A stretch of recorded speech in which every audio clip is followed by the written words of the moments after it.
Hello, everybody. Welcome to another Comic Source Comic Boom collaboration. This is your DC Spotlight for the week of July 17th, 2024. Just a week away from heading to San Diego for San Diego Comic-Con, getting out of the super hot weather at Phoenix, where I live. A lot of rumors. We talked a little bit about it last week, about what the Absolute line is going to look like.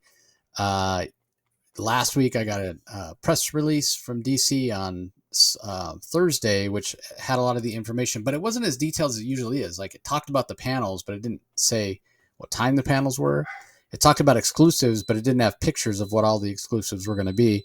But the reason I mention it is the ash can that has been leaked sort of already from Scott Snyder that has the Nick Dragotta art.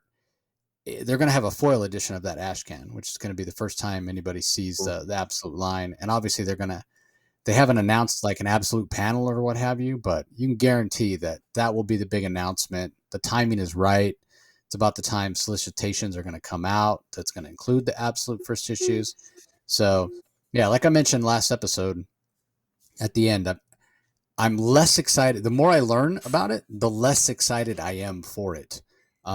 But, I'm keeping an open mind. We'll see how it all plays out. But this week, I thought this week was okay. Unfortunately, the Absolute Power tie-ins, I thought were some of the weaker books.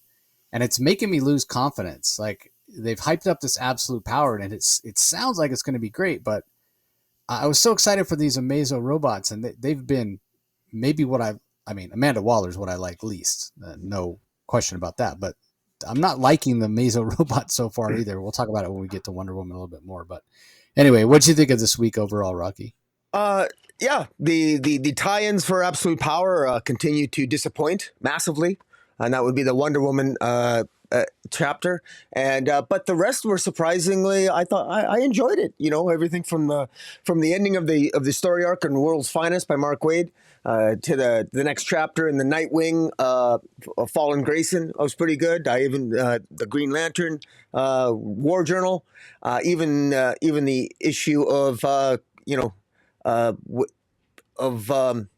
Titans. I'm enjoying it, and of course we have the debut of Dark Knights of Steel Allwinter, which I also quite enjoyed. So, other than this big event, it was actually a pretty good week. So I'm curious to hear your thoughts, and let's get to it. Yeah, I guess it's almost like little nitpicks of things I didn't like that has me not enjoying these books this week as much as you did. But yeah, we'll talk about it. We'll find out. Starting with the aforementioned Dark Knights of Steel Allwinter, not written by Tom King, even though he wrote Dark Knights of Steel, but this is clearly set in that world. You mean Tom Taylor? You said Tom King. Tom Taylor, yeah, sorry, Tom Taylor. God, I always do that. Yeah, Tom Taylor. But what's interesting, Tom Taylor still gets credit on the cover for this Elseworlds Tale, which is interesting because he doesn't get any credit inside. But clearly, this is the world that he created, even though we don't see any of his characters or his version of DC characters in this book. But I'm sure at some point we will. But as I said, written by Jay Kristoff, who the name's familiar to me, but I think he's written comics before, but I couldn't put my finger on anything. I didn't look it up. The art is by someone named Tirso, just one word, Tirso. Wes Abbott handles the letters. And you notice I didn't mention any colorists because there is no colors. This thing's in black and white, which I was not aware of. And you know how I mentioned some nitpicks?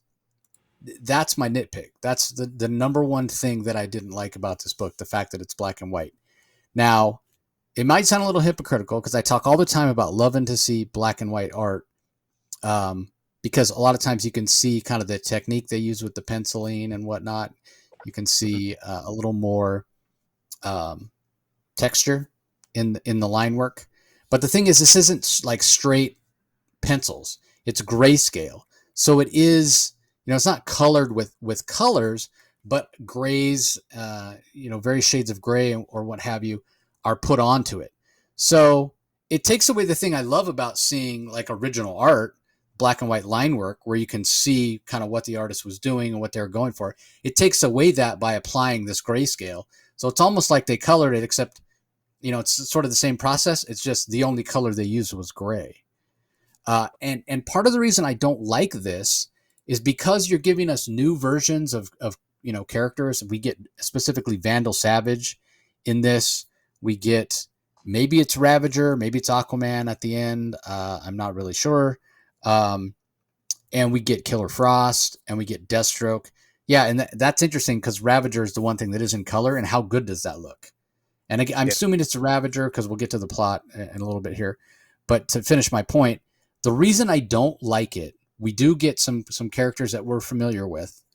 One of the things about the characters of DCU that makes them kind of pop off the page and be recognizable and really kind of sells their identity is their colors, right? Is their costume.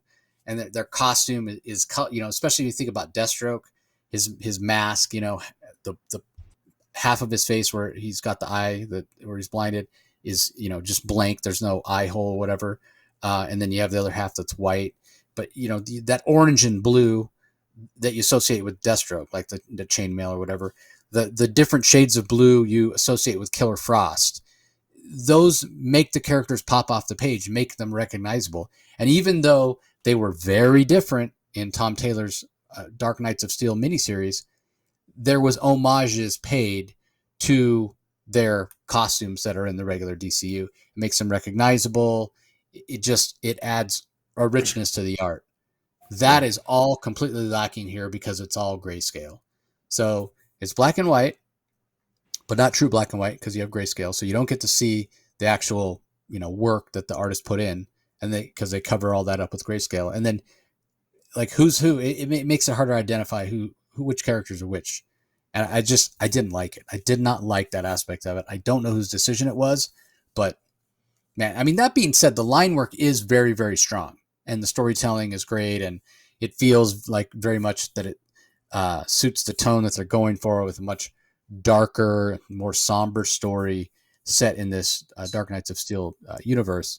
And Vandal Savage is trying to take over a kingdom. Deathstroke's a mercenary, just working for the money, as we know him to do in the regular DC universe. It does seem like he used to sort of enjoy fighting more. And Vandal is kind of surprised that he doesn't enjoy fighting for the sake of fighting and just wants to get paid. Sends them out on a journey to capture somebody or something. And when they get to that place, when they're almost there, they're attacked by a Kraken in the sea, which that's where I think maybe this person could be Aquaman, because the one time we do get colors, it is Aquaman colors, right? It's like this green and this orange, which is interesting. But when we do get there, it turns out that the person they're sent after is probably this kid, which I think it's a young Aquaman. But who's his caretaker? Deathstroke's ex-wife. Just bringing in that aspect of the story, like we saw recently in the Ed Brisson Deathstroke series that finished off that series. So there is some stuff to enjoy here, but yeah, I did not care for the black and white. So anyway, what were your thoughts on it, Rocky? I enjoyed the black and white more than you did. It didn't take me out of the story. I still enjoyed it. It makes me wonder if and you alluded to it, if the very occasional use of color, it must be intentional. It just seems rather odd. This is called Allwinter. So if you think of winter, you think of white. So there's a lot of white, and it's clear here that Deathstroke, who is working basically as a warrior for the Vandar Savage in this case, helping him conquer the lands and conquer his enemies, he feels listless and restless, and he feels directionless. And he clearly is a man even though he's a powerful warrior, he's a broken man who's lost connection to his family. And this quest ultimately has him meet up with his family, ultimately with what appears to be his son Ravager at the end. That's our guess. And I'm wondering if maybe the color scheme was to re-enhance the mood of Deathstroke, and his son is in color, representing youthfulness and innocence and a vibrancy that Deathstroke has lost, but he sees it in his son, and so maybe the symbolism of the color sort of reinforces that on that final page. But you made a good point. Maybe this is an Aquaman-like character. We're not really sure, but I thought it worked. I really enjoyed it. I've never heard of this Terso artist before, but I thought it was excellent. You know, it's funny. I stopped collecting the Conan Barbarian magazine that came out. I collect the Conan series, but I stopped collecting they started to redo the Conan magazine. I don't like the way the black and white Conan looks in the when they started redoing the magazine, Conan magazine. But this warrior black and white imagery that I see in this first issue of Allwinter, I actually quite enjoyed. I thought it was very well done. I didn't have a difficult time. I thought the characters were identified through the dialogue. We have Caitlin the Killer Frost. We got Deathstroke. We got Vander Savage. We got all the other characters. I think are identified in the story itself. So I got the gist of it, and I'm actually intrigued. This very clearly, you don't need to have read Dark Knights of Steel to understand this. Clearly, this is just set in the same world, but just in another part of that world, and I thought it works really well. And I again, obviously, a very cautious use of colors here, which I'm sure is very intentional on the part of Jay Kristoff in collaboration with the artist Terso. And so, yeah, I thought it was pretty good. And then a hint, of course, of what the Aquaman mythology is at the end, which is in color. And do you want to? I'm not sure. Did you want to make some comments about that? Yeah, one thing that I'll say again about why I think that character could be Aquaman, because I mentioned the Kraken that attacks him at the end. You wonder if that kid knew that that they were coming, and so that's why, that's why I was thinking maybe it was Right. Aquaman. Yeah.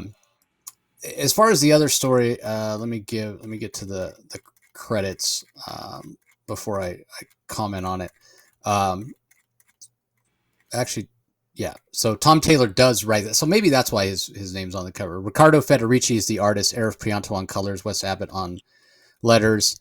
This one feels a little more tied in to what he did before, because we did see the characters of Jonathan and Martha Kent in the previous one, but it does say 25 years before the Battle of the Three Armies, and the Battle of the Three Armies is what we got in that Tom Taylor original Dark Knights of Steel story. So seeing this Jonathan and Martha, before they took in the Teen Titans and before they had a role in that, seeing them as younger people and having some connections and giving some context is interesting, but I'm just surprised at the choice to go back and, like, of all the characters that we could have learned more about that showed up in the Dark Knights of Steel original miniseries, why star these two characters? Because the argument could be made, as much as at various times Ma and Pa Kent, because that's who these are, have played a more significant role in the Superman titles than others. I mean, I think probably in the Superboy title from the Silver Age, and then in the John Byrne era of Superman is probably when the Kents had the most prominent role as supporting characters. But they are wildly different. I mean, of all the characters in the original Dark Knights of Steel miniseries, I think these two have been changed the most from their regular series. I mean, they're out here fighting with swords, and we're told they're legends and heroes and what have you. So it just felt a little odd, especially when you get to the end and we go to Lemuria of all places, and they're gonna attack the kingdom of the Waynes, it seems like, and Amanda Waller's there too. Amanda Waller is fighting alongside him, and Waller's there. So I guess maybe I get it. This is the opening chapter. This is establishing the foundation, but it just felt odd to me. Of all the characters to explore their back history, and then it's such a wild departure. You really could, like, they're so different. You could say they're anybody. You know what I mean? Like, there's nothing about these characters in this story that makes me think of Jonathan and Martha Kent at all. Now, the other one, when he had him in Dark Knights of Steel 25 years later, when they were nurturing young heroes, you know, that's recognizable. This, I feel like they're not recognizable as John and Martha Kent. But again, it's the opening chapter. Maybe this is where they, you know, learn their lesson of how to care for young people with powers. I don't know. But I don't know. It just felt weird and awkward to me. Now, it's clearly Riccardo Federici art. Like, I knew that before I even looked at the credits when I was reading it. And the art is gorgeous. And the colors by Arif Prianto are gorgeous as well. And like I said, it does feel, because it's John and Martha Kent, even though they're very different from the mainstream. They're slightly less different than what they were in Dark Knights of Steel 25 years later, but they feel like different characters from that too. So I don't know. It just felt awkward to me. It was in the back of my mind as I was reading the story. I couldn't really get into it because I was just like, really? This is John and Martha? Like, it doesn't feel anything like them. So I don't know. Maybe that's all on me. That's, you know, subjective. It's what I'm bringing to the story, which is, you know, maybe it's because I'm a big Superman fan. That Triangle era is my favorite era, especially when Byrne, well, I guess Byrne was before the Triangle era, but it's one of my favorite, when they were a big part of the Superman story. That's the era that I really liked. So I don't know, maybe that's why I have a hard time with the departure that's done here with their characters. So I don't know. What do you think about it? I actually liked it. It does feel like a departure, and part of me, I wonder if maybe Tom Taylor is challenging himself, because I actually think that most of us guessed a lot of the plot points of the main story that led up to the Battle of the Three Armies. Dark Knights of Steel, I think the readership, as much as I love Dark Knights of Steel, and I think most people did, we did. I think most of us correctly guessed a lot of the plot points, quite frankly. And maybe Tom Taylor is challenged by that, so maybe he's trying to rock the boat a little bit here, and I'm actually intrigued by it. I like the fact Jonathan and Martha Kent, they have a history as warriors. They fought alongside Amanda Waller 25 years ago. We know ultimately that Waller ends up turning into a massive bitch. Surprise, surprise. Even in the universe of Dark Knights of Steel. I also like the fact that it looks like the equivalent, I guess, of the Emperor. Black Manta is the Emperor here. His iteration is the Emperor here. And apparently, I'm guessing it's probably Mira escapes because his minions have reported that she has escaped. It's not specific as to who. I'm guessing it's Mira has escaped with the false heir to the throne of Atlantis, which I'm assuming might be Aquaman, you know, end up being Arthur Curry or the equivalent of the Aquaman. And now this is 25 years ago. Who knows how that links to the main story? But anyways, I'm intrigued by it. It's also very obviously in color. So we get, so at least we're getting, if you don't like the black and white of the first story, you're getting some gorgeous cover here in the back. This whole thing is a package. This whole first issue, I think, is really, really good because you've got very specific tones and which are set by the specific color palettes on both the main story and the second one. You couldn't get a better, I think, artist for Aquaman than the one you have. Apologies, the Riccardo Federici, because his art, he did an entire run of Aquaman with his art, and it was critically praised, and for a reason. So I thought this was overall just really good. I'm just as excited now as I was when Dark Knights of Steel began, and so I'm curious to see. I'm looking forward to this, both these stories, and I'm hoping these stories will converge at some point with the past linking to the present. And I trust Tom Taylor he's pretty good at that. So we'll see. Yeah, I mean, maybe part of the reason that I didn't enjoy it as much as you is I just didn't enjoy Dark Knights of Steel that much. Yeah, I just didn't. Like you said, it ended up being kind of predictable. It got really slow in the middle. It just wasn't for me. So maybe that's why I was not enjoying this as much. And again, like I mentioned, the black and white just didn't do it for me. So anyway, let's move on. John Constantine, Hellblazer, Dead in America #7, another black label. Simon Spurrier, the writer. Aaron Campbell handles the art. Jordi Blair on colors. Steve Wands on letters. We saw at the end of last issue, Constantine got kidnapped from the British bus he was on. We find out here he's shacking up with a dead Dr. Diablo at some swanky hotel. Pretty interesting. We know Constantine's pansexual, so he hangs out with this guy, Elliot Garner, aka Dr. Diablo, who himself is dead. Like his top of his head's cut off. He doesn't have a brain, but yet he still sort of functions. He has no memories. They spend a week in bed or so, just enjoying each other's company, I guess you could say. But in crazy ways, Constantine mentions certain things that Dr. Diablo is very good at. So I imagine if you're homophobic, you will not enjoy this at all. But really what Constantine's doing is what Constantine always does. He's using Dr. Diablo. He doesn't really have any feelings for him. They had some sort of physical, encounter. It wasn't out of any sort of emotions. It was all just, satisfying like physical desires or what have you. Because at the end of the day, when he's getting sort of Dr. Diablo's history, because he has a connection to the sand that Constantine's looking for, this guy had access to it for a long, long time. And the way he got access to it is actually horrific because magic requires a sacrifice. We're told that in the DC universe over and over and over. And there's a price to pay. Sometimes it's a sacrifice that you do ahead of time. Sometimes it's a price you pay after all is said and done.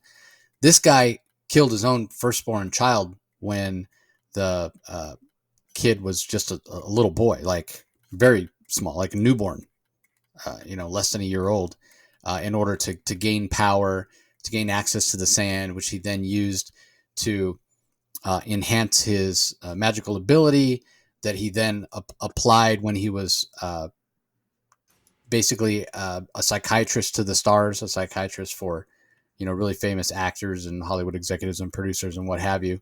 But he was doing it only not to help them, even though that's what he professes, he was doing to help them by being their therapist. No, he was doing it for selfish reasons, to boost his own profile, so that he would have power and influence and what have you, to the point that a lot of the people that he quote unquote was helping and using the sand to help him do that, to get insights, read their minds, that sort of thing, they ended up committing suicide later. So Dr. Diablo is just a horrible being, just a horrible, despicable human being. Constantine at one point talks about how he doesn't seem to have any regret, doesn't seem to have any feelings, doesn't seem to have any like conscience, guilt, nothing. And Constantine, it's not clear on this to me, like kills him, but I wasn't 100% sure he was alive. I mean, the guy didn't have a brain, but somehow he kills him, and that allows Constantine to then follow Dr. Diablo to hell, right? Because Dr. Diablo's done these despicable things. So when Constantine, I guess better than saying killed, ends his existence, is what I'll say, on the earthly plane, he then sort of grabs onto Dr. Diablo as Dr. Diablo travels to hell, because that's where Constantine thinks the next clue to where the sand would be, because Diablo doesn't know what happened to it. It was stolen from him. And when they get to hell, the Etrigan, the demon Etrigan, is waiting there for them. So what Etrigan might know or not know about the sand remains to be seen. I guess that's what we'll explore in the next issue. But I will say, at various times in this series, it's been sometimes sort of easy to understand and parse what's going on in the particular issues. And at other times, it's a lot harder to understand. And I sort of have given you the plot of it, of this issue, but that's my understanding of it. Because this one it's both dense, but also kind of out there, esoteric in the way Spurrier's writing sometimes is. So sometimes I just felt like I didn't have any idea what was going on. Stuff was flying over my head. I didn't really have time to read it more than once. But I was just like, I just got to keep plowing forward and try to take as much as I can from the issue. So I think that's what was happening. Some of the things I'm very sure on, some of the other things less sure. But this is probably an issue that would do better to read multiple times. So You can think of that as a good thing. God, I got to read it multiple times to understand what's going on. Or you can think of it as more value for your comic dollar. But 2 issues left to go. And it does feel like we're getting somewhere, which some of the issues have felt a little meandering. This one doesn't. But it's just, man, it's a lot, especially with the Aaron Campbell art. I mean, don't get me wrong. I like the Aaron Campbell art. It suits the style of the story that they want to tell very, very well. But it's also sort of esoteric and out there and almost impressionistic at times. So sometimes the art, you got to put a little effort in to understand what's going on visually, just like you do with the narrative sometimes in this series. That's definitely the case this week. So what are your thoughts on it, Rocky? I admit to some confusion here. I'm so hit and miss with this series. I think it might have been 1 week. It was a candidate for pick of the week for me, and yet clearly there was at least one issue where you had to explain it to me because I was completely lost, and then I felt embarrassed that I needed it explained it to me because you made it sound so simple, and then I reread it and it was, and then there were other issues where I thought they were just great, and so I'm getting the gist of the general story and the idea that it is called Dead in America, and it's sort of like, these very dark and depressing, but yet stories that were symbolic of that said something about the deeper aspects of human existence, but yet sometimes they were just sick and disgusting. Other times they had something really profound to say. And when I get to this issue, and I'm a little bit lost again. I get the gist. I think I get the gist of it. I don't really know. I thought Constantine was still dead and decaying and dying, and Dr. Occult is right. But then if he's dying, he's a rotting corpse, and then Dr. Occult is kind of, I don't know if he's really old, but he's kept alive by the sand. And then why would they want to have sex with each other? I mean, like, it just seemed such an odd. You know what I mean? Like, I just don't understand like, from a storytelling point of view. I don't care that they do. I don't care if he's pansexual, whatever. But I don't know what that. I don't know, how is that in character here? I mean, but maybe that's the point, right? Like, nobody wants to have sex with a zombie. Nobody wants to have sex with whatever Dr. Diablo is at this point. So they can only have sex with each other. It's the only way they can have any satisfaction. But John Constantine, I know it's a cliche to say that John Constantine is a piece of shit and he's kind of a jerk.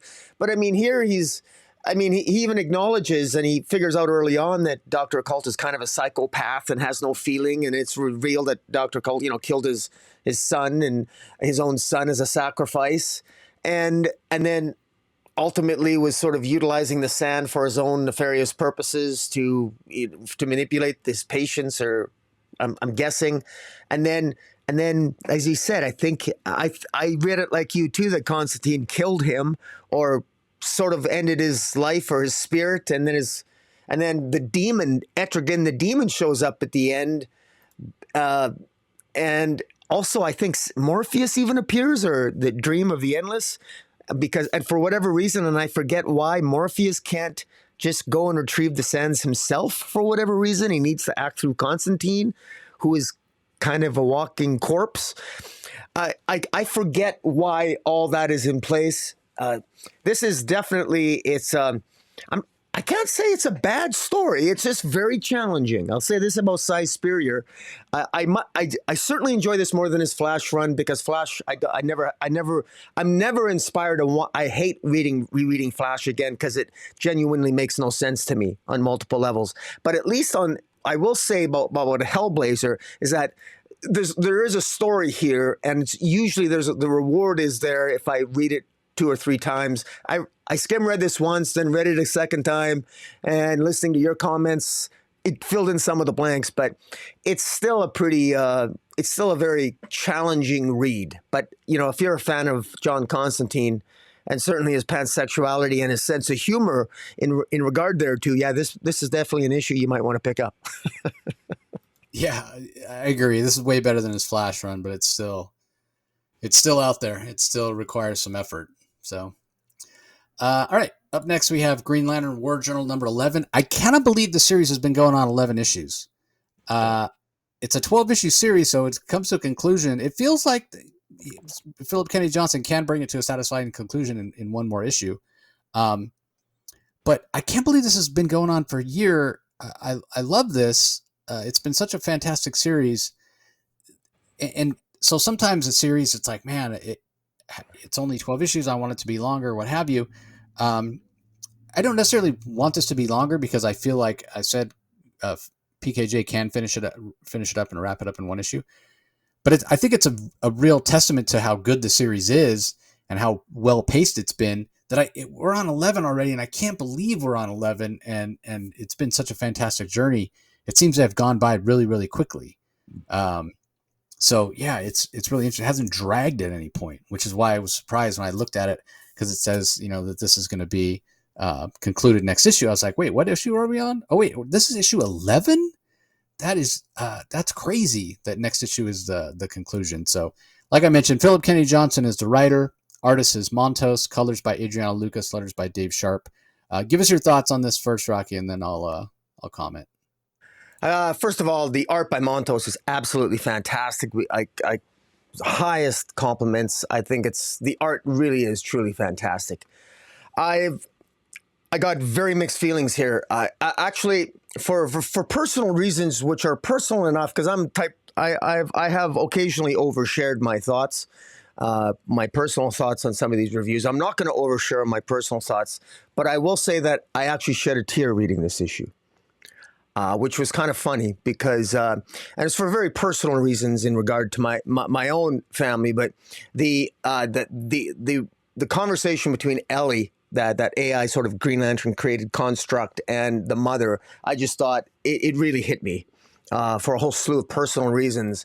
And the revelation that the mother, which we always kind of suspected, knew that John was creating the construct of Ellie just to make her feel better. So because even though she has dementia, she had enough wherewithal and enough moments of clarity to know that John was doing that. But not only was John doing that to make her feel better, his own mother is aware of her own mortality and just wants to make sure that before she leaves this world that her son is okay. So the powerful message, which really, that was my strongest connection to this story from the beginning, which in my view, I wish that it was this story, frankly, could more solely focus on that, because the Olgren storyline, and this is where it's kind of crazy, but I really don't need with the Olgren and the Olgren mythology and John Stewart in this other dimension.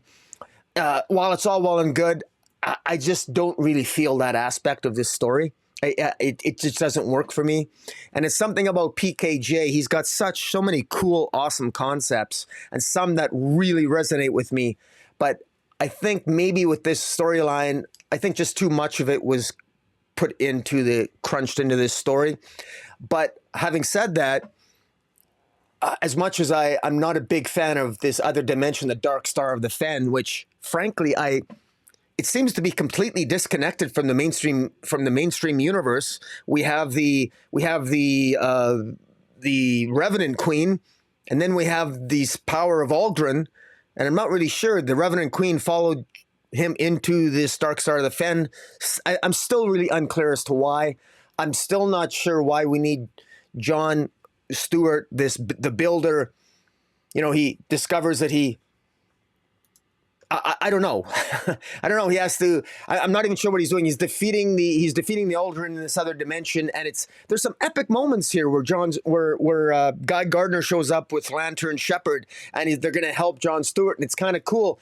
I've never really gotten a sense that anything's at stake because of this Dark Star of the Fen. That's never resonated with me. The most powerful by far, which compels me to give this a high ranking as an issue, has to do with the by far the most powerful image is with Ellie and her battle of basically protecting John's mother on Earth, or from the Revenant Queen's I guess lanterns, and because I think it's just so powerful and it works so well, and Montos's art really shines through, because while I'm not a big fan of the Dark Star of the Fen storyline, the imagery of showing John Stewart as the architect, as the builder, which is something that PKJ really wanted to show. He shows that in spectacular fashion. John Stewart really is a builder here, and he does it in shining glory.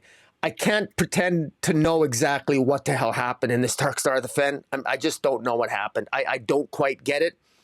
And it did take away a little bit from what could have been a more epic moment when Guy Gardner and Lantern Shepherd shows up, and now they're gonna bring the fight to the Ulgrin.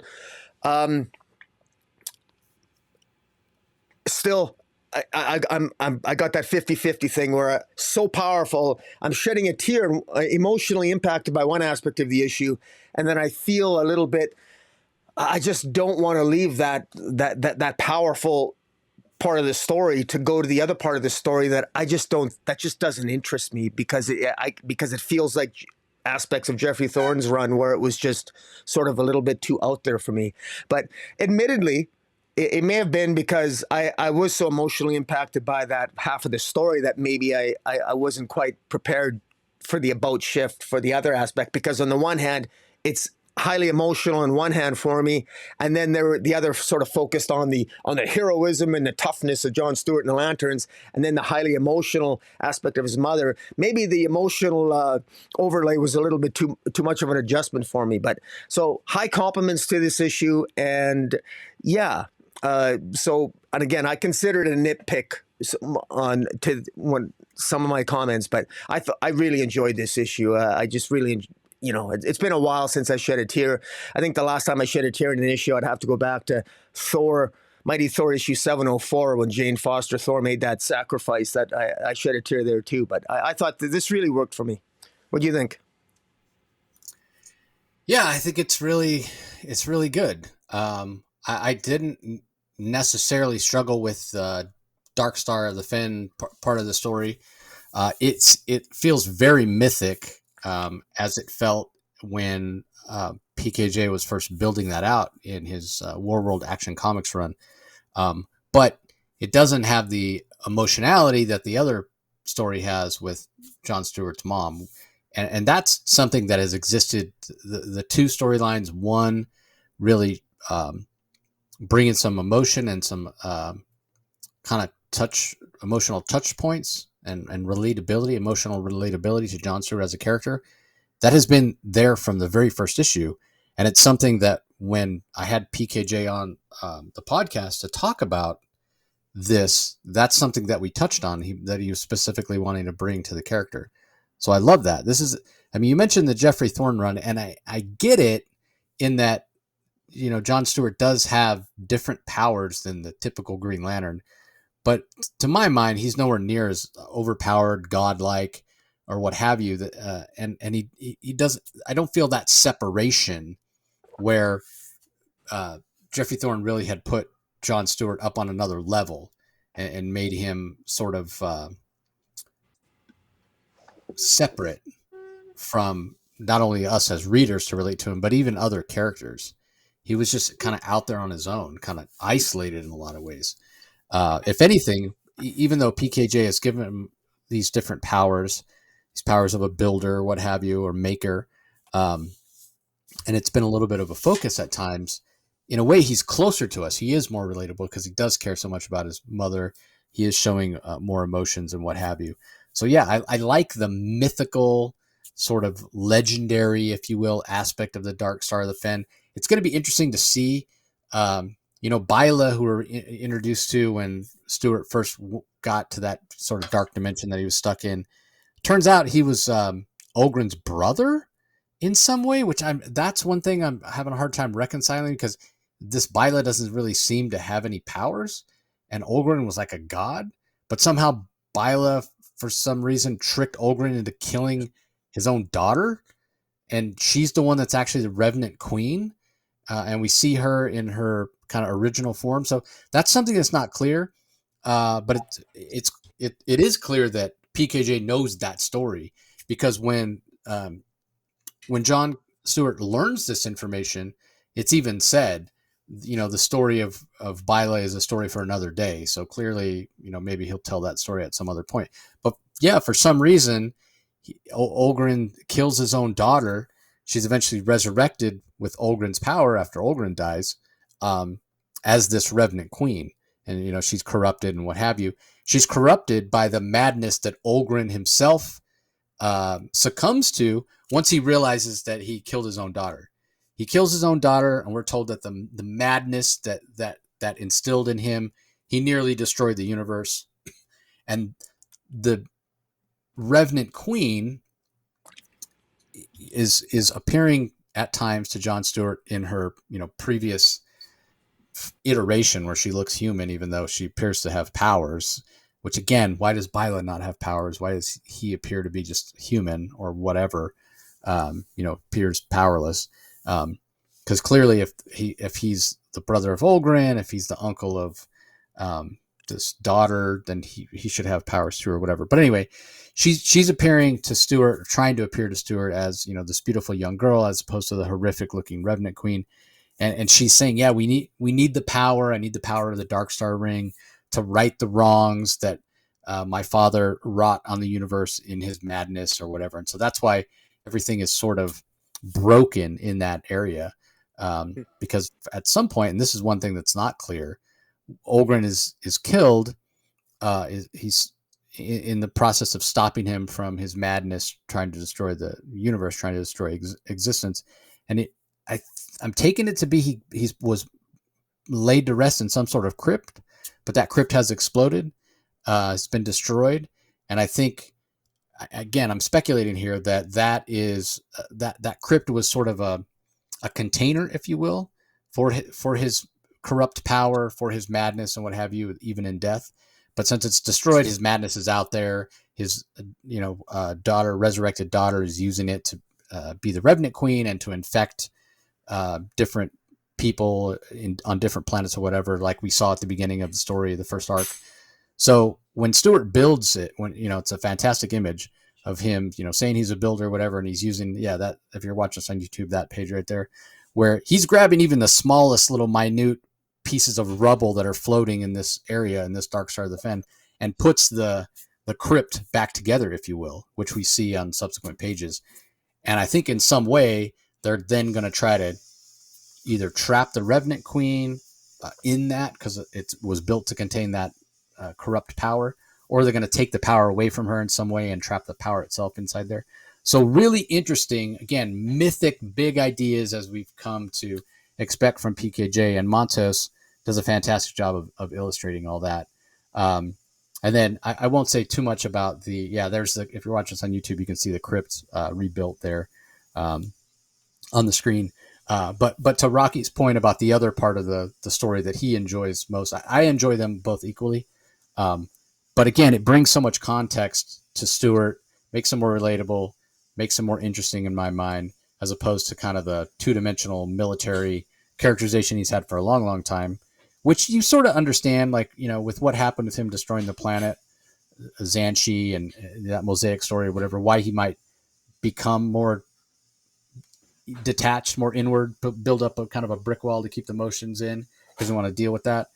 But seeing his mother sort of manifest as her younger self, with taking the construct that John left behind to look after her, taking that willpower and taking it into herself to protect herself, and having her look like her younger self.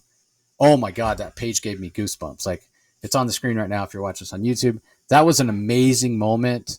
To me, this page right here and this moment right here is worth the entire run of the series, just to build up to this moment. It's really good. Yeah.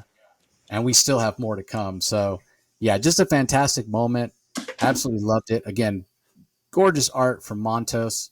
His Jon Stewart's mother looks powerful. She looks young. She looks kick-ass. Just a great moment. So this is my favorite issue of the series so far. I leave it to PKJ to pack in so much. If you would have asked me after reading issue 10, can he wrap this up in 2 issues? I'd have been, I don't know.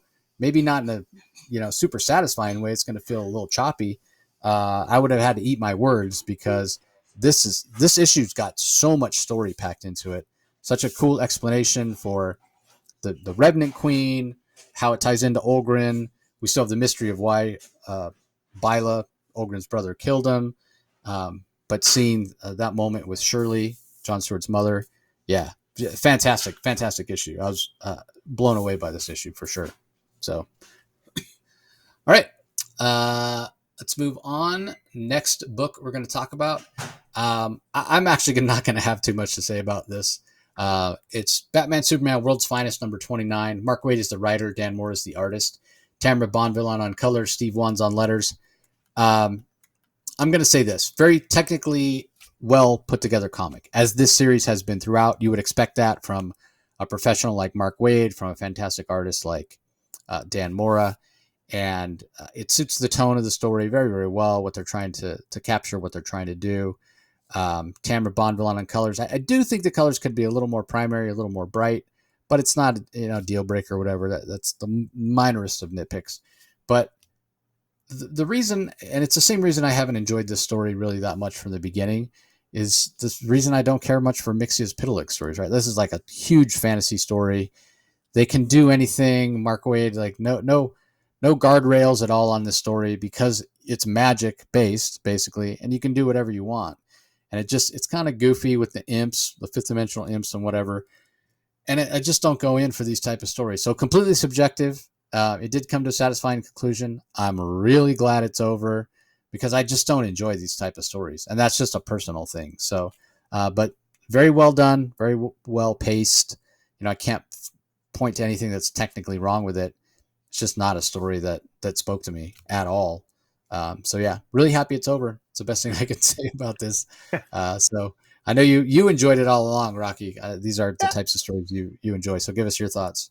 Well, there is a moment of humor in this issue that even makes Batman laugh, and that is Batmite's true face is revealed, and he's got a spit curl just like Superman, and it does look kind of funny, so much so that even Batman laughs when he sees Batmite's true face, because there's a moment at the end where they think that Batmite has sacrificed his life in order to destroy the sort of like the Joker imp, and it ends up that the Batmite has survived, and all his bat clothing is ripped off, and he looks like a sort of an elf like looking Clark Kent without the glasses and sporting a spit curl, which is kind of funny.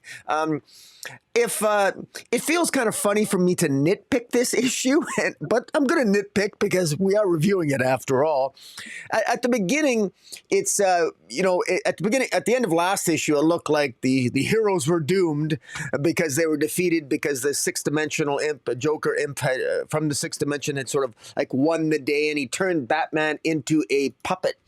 And this issue starts off, and it shows Robin holding Batman, who looks like a puppet, and slowly,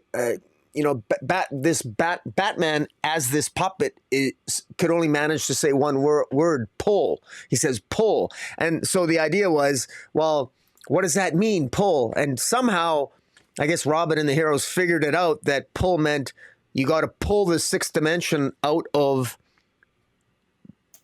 the imp, out of the Joker imp. And so they acquired all the magicians like Zatanna and all these other Dr. Fate and all these other magicians and sorcerers from the DC universe, and they all got together and they imposed their magic strings on the Joker imp and so pulled the sixth dimension out of him. And by pulling the sixth dimension out of him, you're rendering him powerless in our dimension, in the third dimension where we live. And that's how he got defeated.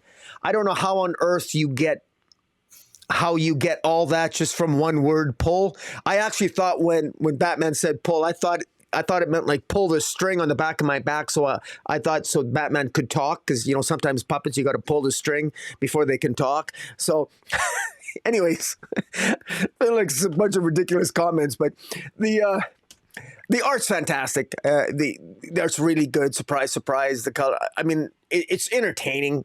I mean, the Mixia's Pitalik, Batmite,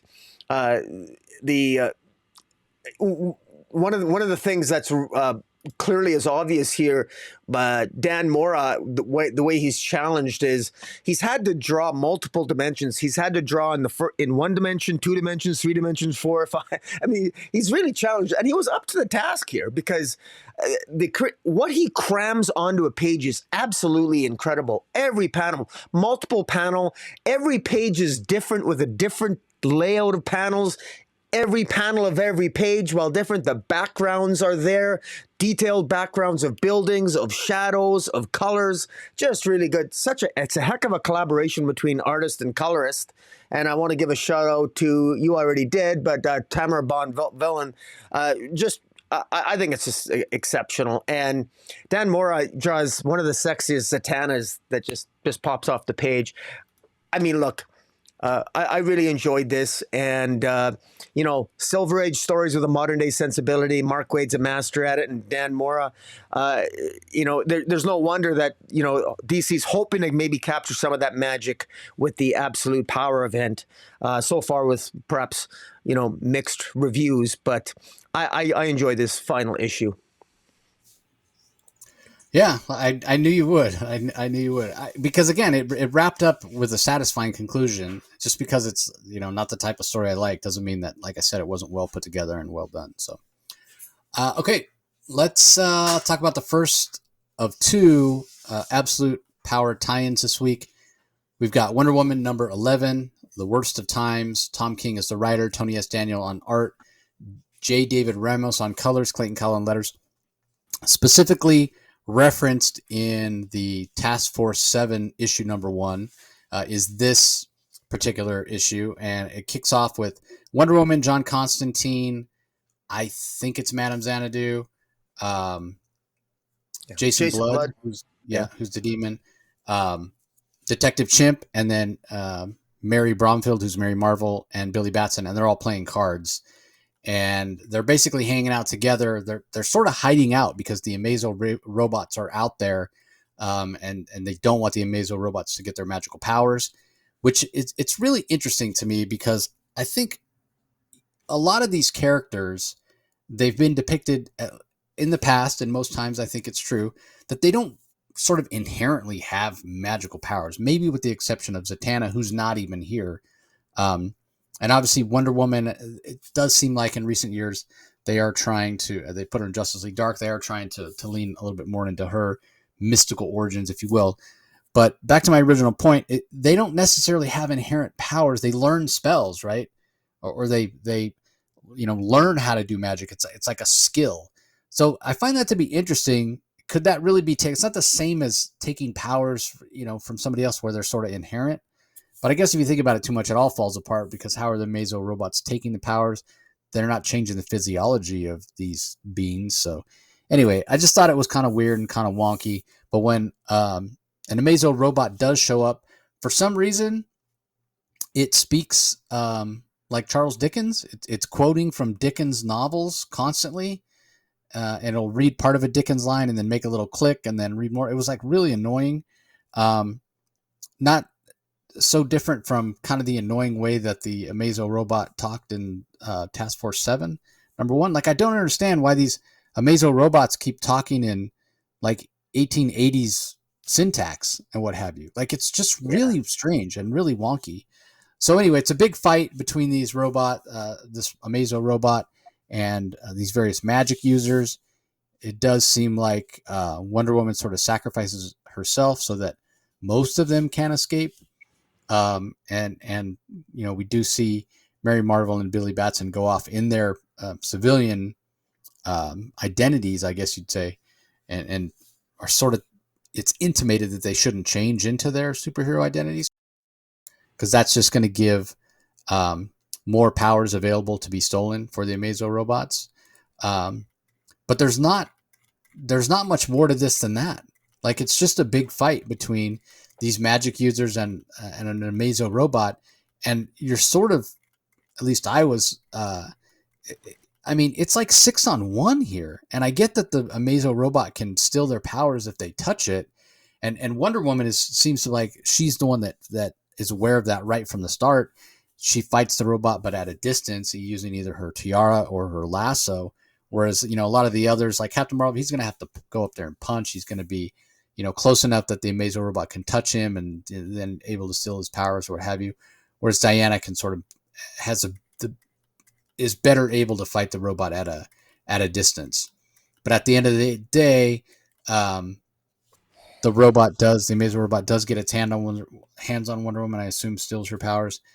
Detective Chimp himself attacks the robot and touches it, so you wonder if his powers have been stolen as well. And then that's it. Yeah. To be continued in Task Force 7 Issue 1 and Absolute Power number 2. So just one big fight. We're not exactly sure what the consequences of that fight are. And again, the robot speaking in Dickens quotes, just really didn't understand why it would do that. And frankly, it was kind of annoying, to be honest with you. So anyway, what were your thoughts on this, Rocky? Well, it's just like Task Force number 1. I really hate going back, and sometimes I hate listening to myself talk. I hate listening to when I go back and I listen to how I talk in past reviews, and I got annoying listening to myself talk about Task Force number 1 because I just kept reiterating the same thing. I don't like this. I don't like this. I hate, I'm not going to say anything articulate about this. It's so disappointing. Just a glorified conversation that goes nowhere at the beginning. We know nothing about these Amazon robots. We're supposed to care. It's ridiculous that he sounds like Charles Dickens. It's supposed to be, I guess, a plot point that detective or the Bibbo, the detective chimp is almost going to discover something. I mean, we know that Failsafe had something to do with the creation of these Amazon robots, but who cares? Like, so what that he speaks in Charles Dickens? Like, why is that? Why are we supposed to care? I don't find that interesting at all. I'm like you. I found it intensely annoying. And also, what exactly is his power set? And what exactly? Why are Mary Marvel and Barry Batson saying Shazam in the first place when they have the Amazon robot if they know that they can take their powers? Like, I'm not even sure what their strategy is. And how does he have these powers? And I guess, is this supposed to be explained in issue 2 or 3 of the main series of this big event? Seems like a stupid way of telling this story. I mean, maybe organically you've had, like, what has DC been bragging about for the last 2 years? Oh, we're building this absolute power event. We got no setup for the Amazon robots. None. Well, other than the fact that, we got the Brainiac Queen and we got Failsafe and then we got John something time traveler come use his time travel tech to go back in time and resurrect Failsafe, and he created more powerful Amazon robots with different names and speaking in nonsense riddles and Charles Dickens. This is just plain, I mean, I'll just say it's stupid. Now, I get the sense that I want to compliment you on your diplomacy because I do it occasionally too when I think something's dumb. I'm not saying you do this, but when I think something's dumb, I'll just say, well, it's weird and it's odd. This was a curious choice for a story, a curious way to... Now, this is, to me, I'm not going to be polite about it. This was just plain dumb to me. This was dumb. This comes across as just You're specifically, I just want to be clear, you're specifically talking about the choice to have the robot speak in Dickens quotes? Well, yeah, but everything from the whole setup here, it just seems just that, not just that, but even just the whole setup. It just seems so completely out of the blue, and it just, I'm just trying to get a handle. Like, it's one thing that the irony here is that as rushed as I think the Amanda Waller shift from control freak to wanting to basically take away the powers of all the heroes, okay, I thought that was rushed to begin with, but the rest of this really feels more rushed. And I think DC is hoping that this is supposed to be an adrenaline rush, like hit the ground running, like boom, boom, boom, boom, boom. First of all, this chapter should have came out last week, and last week's chapter should have come out this week, so they screwed that up. And it just, I'm just disappointed in this, and not to mention the inconsistent art and the lack of consistency, the fact that the mini series is longer than the main series itself, because we got like 7 issues of Task Force 7 versus the main series, which is just 4. I mean, I really, really hope this gets better, because right now I'm not enjoying this. I'm not enjoying this at all, and I'm just frustrated by it, and I don't know. Thank God the rest of this week was better, because so far this is strike 2 for the this was been. I hope things get better, and I'll leave it at that. Yeah, the art at times it's really really good. At other times it does feel a little bit wonky. I mean, it's Tony Daniel, and he's a really good artist. So some of these action scenes, maybe it's the coloring. They put in effects, different visual effects and what have you, where it just feels sort of weird. But for the most part, I felt like the art was pretty strong. But I do agree with you that I won't go so far as to say it's dumb, but this is such a huge departure from any. Like, I hope when they collect the regular Wonder Woman run, they leave this out because it feels so different in tone, and obviously doesn't have anything to do with what's been happening in the Wonder Woman book. With her searching for the truth and the Sovereign storyline and all that. This is just so far out of left field. Like, and the story in Wonder Woman, you could argue whether it's good or bad that it's taken this tack, but it's felt very isolated. And at times we've commented on that, like, why aren't Superman, Batman, whoever helping Wonder Woman out, and the Amazons out and what have you. And Tom has shown at various times or had characters make comments about why that might be true or what have you. But basically what I'm saying is the Wonder Woman title has felt like very standalone away from the DC universe in its events and politics. So to do this where it ties in, if you put this in the collection, it's just going to feel so out there and different. You almost wonder if they shouldn't have done it as a special instead of having it in the regular series. But I understand why they do. They put it in the regular series so that people that are collecting the regular series can be exposed to absolute power if they're not reading it, if they're not picking it up. And then, maybe they're like, oh, I like these Amazo robots. Let me go pick up the regular series. In theory, that's how it's supposed to work. I don't know how anybody could read this issue and have it make them want to read Absolute Power. I don't know how anybody could read Task Force 7 if they have no other context for Absolute Power and want to read the event. So yeah, I unfortunately have to agree with Rocky that, again, this is not a technically bad comic. It just doesn't want to make me read any more Absolute Power because it's just kind of messy, sloppy. So anyway, let's move on. You want to say something about? You want to say something about the backup or not? Yeah, go ahead and talk about the backup. I accidentally closed it. Let me reopen it while you're talking. Yeah, the backup. Tom King is the writer again. Belen Ortega once again. Belen Ortega once again scripts. The tales of a young Trinity. Yeah. With Damien, and in this case, it looks like they're going to a Black Canary concert, and that's. I mean, it's the same sort of eclectic fun that we've gotten in the backups from the beginning. Again,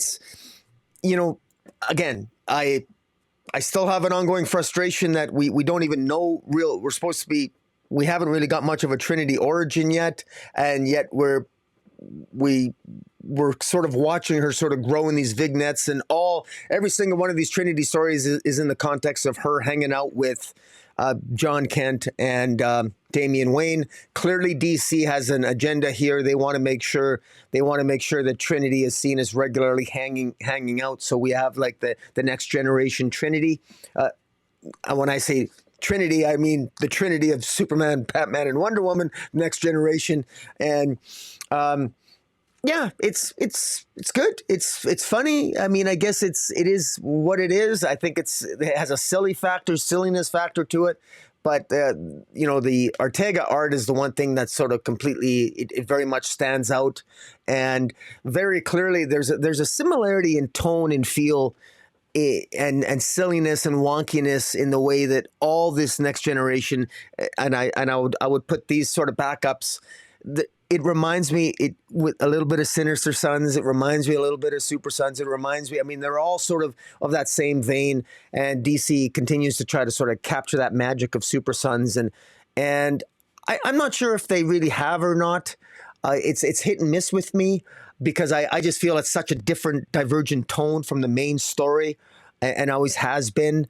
But I'm not going to pretend that I know exactly what DC is doing here. But I can't deny the fact that this it does have a certain appeal. So, what do you think? Yeah, I mean, it's really, if you're a fan of Taylor Swift, you're really going to enjoy this. So, Tom King's the writer, Belen Ortega artist, Tamara Bonvillain on colors, Clayton Cowell on letters.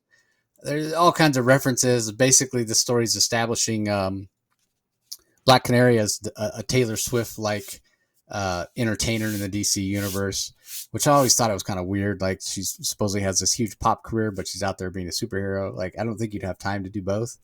Um, but it's funny because there's all sorts of references and secret messages and albums and what things are called or whatever. It's completely like homage to Taylor Swift. So I don't know how big of a Taylor Swift fan Tom King or Belaine are. But I know, I mean, Tom mentioned it last time he was on the show, how when we asked him about the corgis, like why corgis? He's like, well, I asked Belaine what she wanted to draw. She said samurais and corgis. So those are the, two previous backups that we got. We got a samurai time traveling story with Trinity where she went back in time, became a samurai. And then we got a corgi story. So I don't know, maybe Belaine's the Swiftie, maybe Tom, maybe both. I don't know. But again, lighthearted, fun. The art style suits it, but from Belaine, the colors are great. So yeah, it's a lot of fun.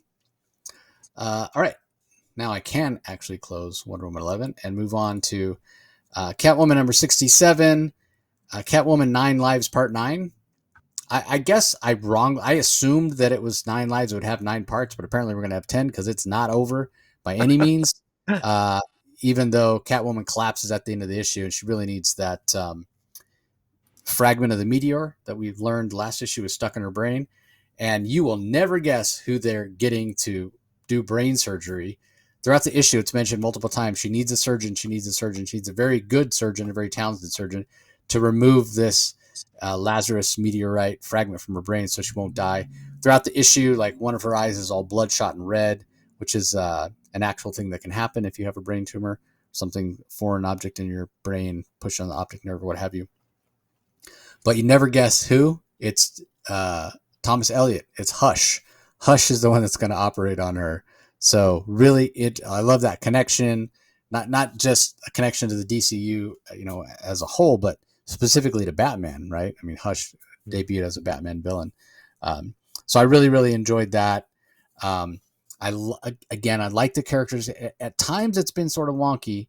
Tini Howard's characterization of Selina, but she nails it in this issue when she's talking about why Selina doesn't necessarily want to see Bruce right now. She's just got back to Gotham and she's trying to still run her plan with her sort of cobbled together team where, the enemy of my enemy becomes my friend, what have you. She's working with Santa Esposita.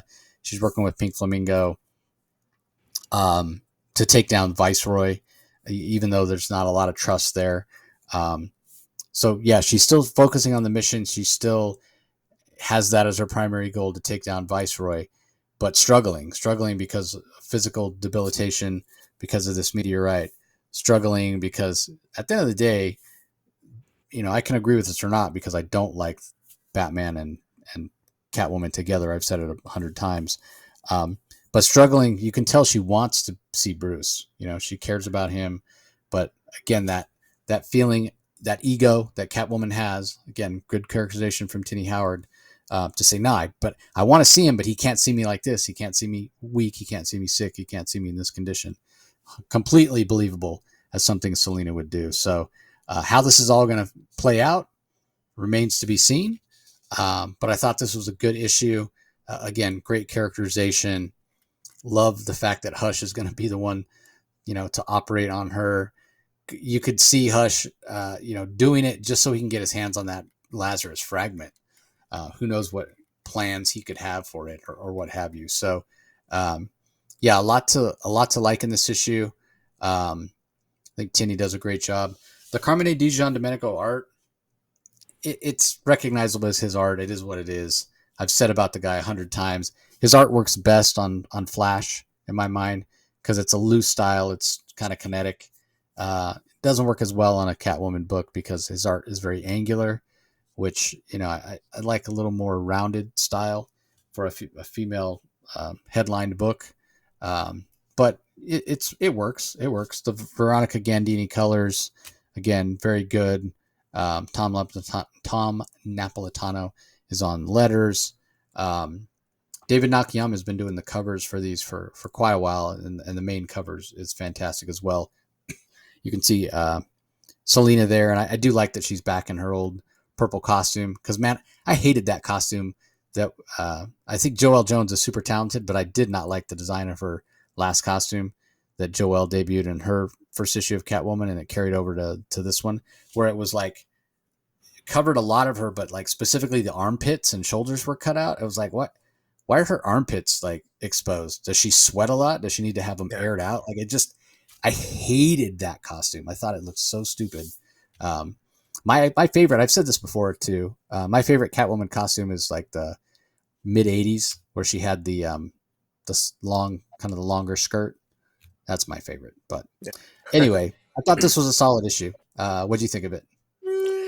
Well, to me, the story has to end at some point, and it ends. It actually ends in a far more interesting way than I anticipated, and you mentioned it. For Hush to show up and actually be the doctor that will remove that piece of meteorite from her eye, that is actually a very interesting plot point. How much do you want to bet that nothing will be done with that? Why? Because it's the most interesting plot point, and that's just the law of averages. I think it would be awesome if Hush took that piece of meteorite and did something useful with it. Now, having said that, Selina did something quite useful with it. She did have an agenda. Now, she didn't know it was from the meteorite, but Selina, who at the end of Gotham War, this is a woman who is madly in love with Batman, decides once she's almost dies, she gets immortality, rather than use her immortality to help the person that she loves, Batman, who was dealing with life and death things all the time, rather than help him out, she's going to go up and do random things that she just suddenly occurred to her over the last 9 issues. That's me being a little bit of a smartass, but I'm, again, full compliments to Tini Howard. She's come up with some unique ideas, and some of them I thought were pretty cool, and some of them I thought were not particularly inspired. But it is what it is. Selina is her own person. She's her own hero, and she has her own agenda, her own way of doing things. And I will say this to Tini Howard. If you look at the beginning of her Catwoman run, all the way through leading up to Gotham War and beyond, she established her own characters, with their own with their own agendas, particularly Scandal. Right when Selina went to jail and got her prison gang, Scandal Savage coming out, going into Gotham War, her relationship with Scandal, all of the relationships that Tini Howard has had Catwoman develop throughout her run, they've all had some character payoffs here. She utilizes the characters. Now, we can agree or disagree, and readers might have different opinions as to how the stories have worked and how the plot lines have intersected with each other. But there's no denying that what I like about Tini Howard is that she does use her characters, and she's not someone that will necessarily play in the sandbox that's already been established. She kind of creates her own. And I'll give her some credit for that. I wish the stories were a little bit more compelling. I also don't think it's her fault that I'm not a huge fan of the Gio I'm going to say it wrong, Di Domenico's art. It's not sexy enough, but overall here, I actually thought it kind of it does work, and at least it's consistent. And there is he can draw action well. I mean, it does feel kinetic. There's a lot of energy in his panels that I appreciate. And kudos to the colors by Veronica Gandini. I thought the colors worked really well. And I'm really curious to see what Hush is going to do once he gets that fragment out of Selina's eye. And was this Bast god that Selina was hallucinating? We thought she got her immortality from a goddess that was connected to the meteor, to the meteor. But so is it maybe a combination of both, some divine influence on Selina regarding her immortality and the meteor fragment, or is it just the meteor fragment? I think that's still an open question, the way I read this issue, but we shall see. But overall, I was pleasantly surprised by this issue. Better than one of the better ones in the last few months. Yeah, that name you mentioned, it's hard to pronounce. Jean Domenico. It's funny. His first DC work was on Flash in the Rebirth era when Joshua Williamson was the writer. And I remember at the panel, this big panel they had at WonderCon where DC announced all the It was one of the biggest DC panels I've ever been on. Like everybody was there. A lot of almost every Rebirth writer and artist was there, and it was announced. And Joshua Williamson gets up there and he butchered the name completely, and he was so frustrated because he had practiced saying that name over and over and over and over. And he said it wrong. Carmine di Gian Domenico. Yeah, but not an easy name. Definitely a mouthful. So, all right, let's move on. Up next, we have Titans. You mentioned enjoying this. Tom Taylor, the writer, Daniel D. Naculo on art, Adriano Lucas on colors, Wes Abbott on letters. This is an okay issue. It does move the story forward, but very slowly in my mind. The Danielle D. Naculo art is okay. He has a very heavily manga influenced style, which is not really a style that I enjoy. But I'll give him credit for making this look a little less manga-ish, I guess you'll say. We do see a previous Tom Taylor created character, Apex Ava, who you want to talk about dumb. I think that character is totally dumb. It's just a villainous female version of Beast Boy. And I don't find Beast Boy to be particularly compelling. What I like about Beast Boy is more his personality rather than his power set or the way he's used. So bringing this angsty female evil version of him is just like meh. But it does move the story forward a little bit more.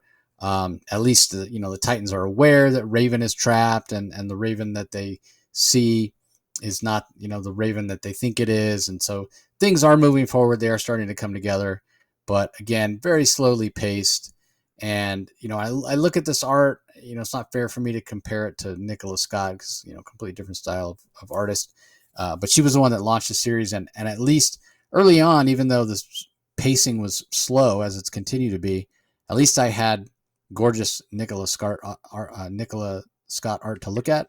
Now I don't even have that. So again, it's one of the better issues of Teen Titans, but I think that's more an indictment on the series overall and how it's underwhelmed than it is to say this is just a fantastic issue. This is an okay issue. This is an average issue, but it just stands out as better because overall it's been one of the weaker series. So yeah, it was just okay. I don't really have anything more to say than that. So what were your thoughts on it? First, as a general comment on Titans in general, you couldn't Chris Samney for the cover art. I love Chris Samney. I think some of his best art was on Daredevil, and it was I remember his collaboration with Mark Waid on Daredevil, one of my favorite runs of all time in terms of Daredevil. I just love that run.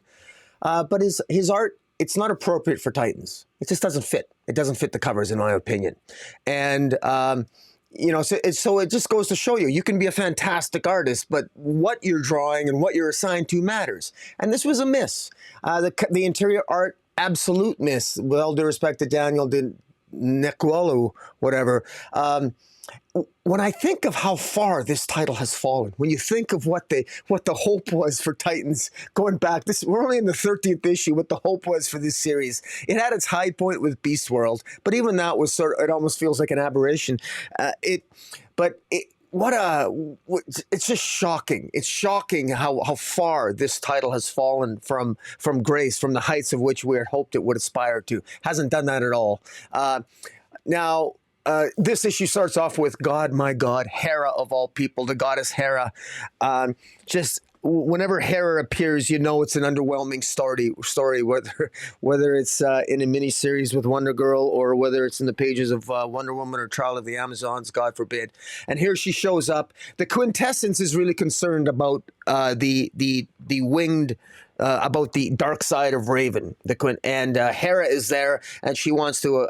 Hera wants to go to hell and get help from hell to take down the winged. What does it call it? The dark side of.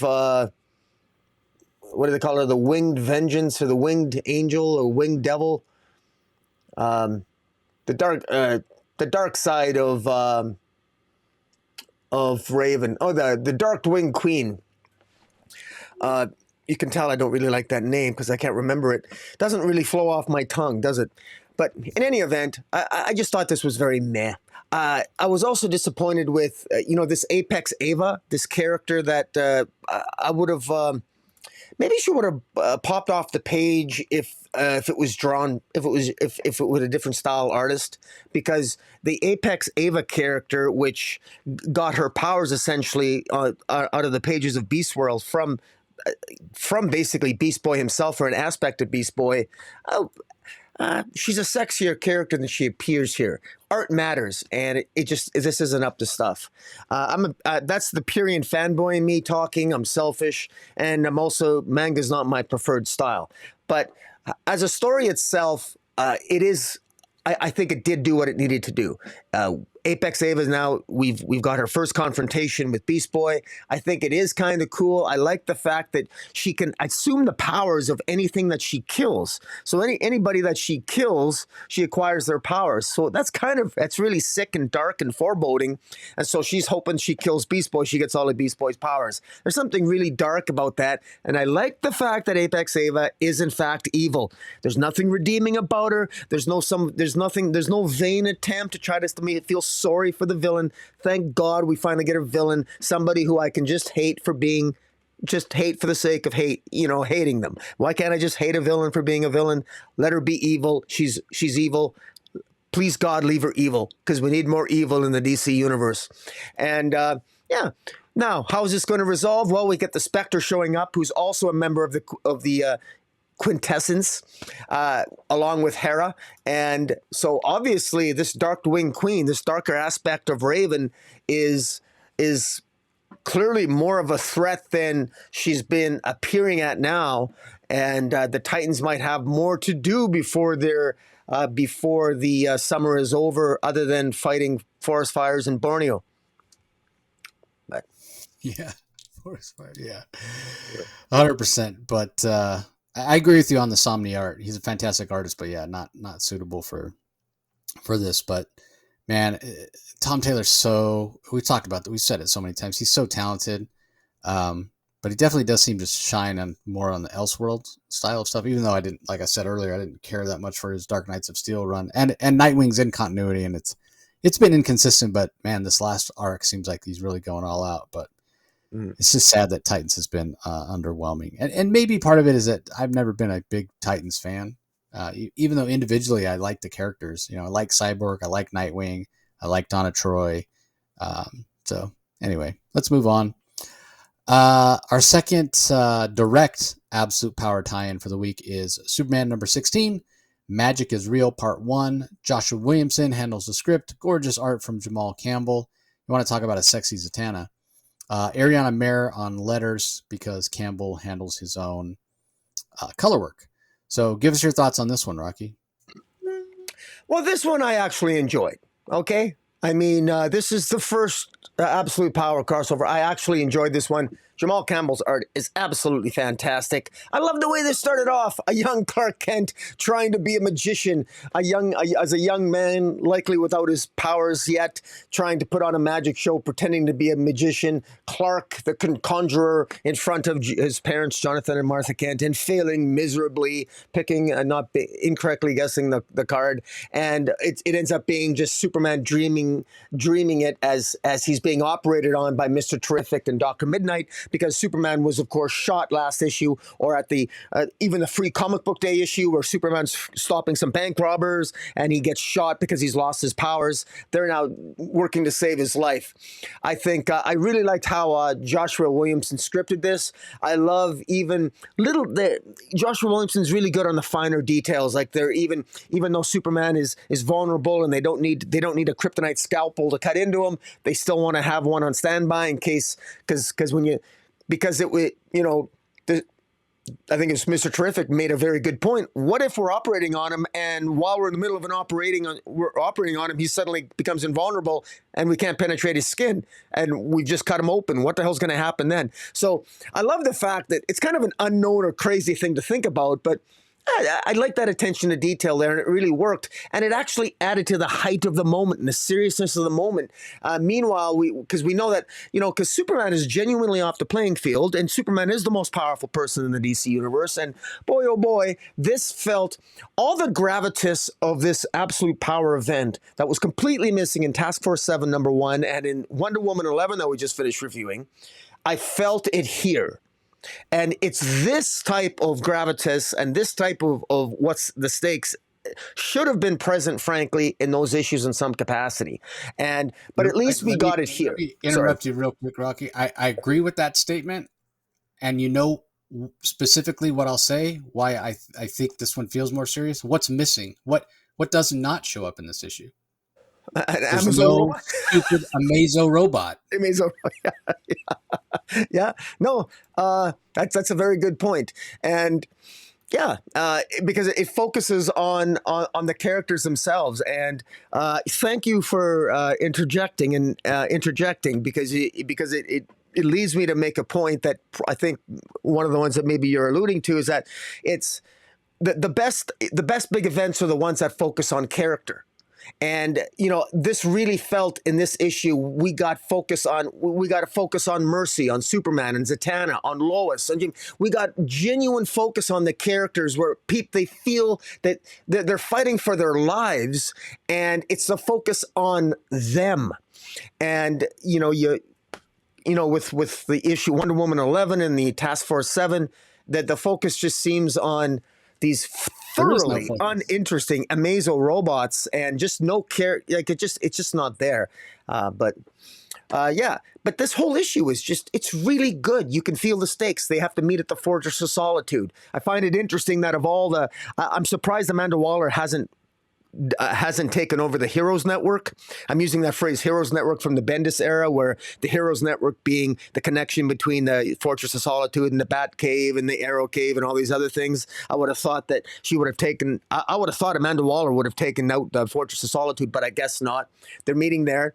I love the character. I love seeing Superman in his black suit, which is kind of cool, because whenever you see the black suit, you think of a depowered Superman, but you think of a cool Superman, even though he's depowered. He's got a cool factor, and he's perhaps a little bit more human in his abilities, but he's also equally as human and as kind and compassionate and heroic as he always is. I love how Mercy is stepping up to the plate, who was the assistant to Lex Luthor. I love how Luthor continues. Luthor is still has his memory. He's lost his memory. The Amazo robots are Amanda Waller's looking for him. I also like the fact that we already get hints of how they might defeat Waller. One of the things that Waller did was make it so that every magician can't use their powers. Well, Zatanna talks about something called the Dark Roads, where people with magical abilities can travel. You don't necessarily have to be a magician to travel dark roads. It's sort of like a mystical realm that even ordinary people can access, and sort of hints that, she wants Superman to come with her, because only those who have died before, and Superman who has died before, have an easier time traversing these darker roads. And her and Zatanna plays a pivotal role in this issue, which accounts for these gorgeous backup covers. I love, even on comics that I don't collect, whenever I see Zatanna on a cover, I always try to get it. And there's a lot of great Zatanna backups here. I wish there wasn't so damn many of them, because the price tag's expensive. But yeah, I have to admit, I love seeing Zatanna on a cover. I love, she's sexy as hell in this issue, Jamal Campbell. I like how he draws her sort of like tying her torn nylons, and she just looks sexy as hell, even when she's not trying to look sexy. And that's because of the great art. But I love quiet moments between Jimmy and Siobhan. It just again, it really works. I love hating Peacemaker, and I hate him just as much here in the Amazo robots. And Lois showing up in Lex Superman armor is also so cool at the end. This thing had it all. This was awesome. This is the type of stuff that should have been in Absolute Power #1 and Task Force 7 #1. At least we're getting it here.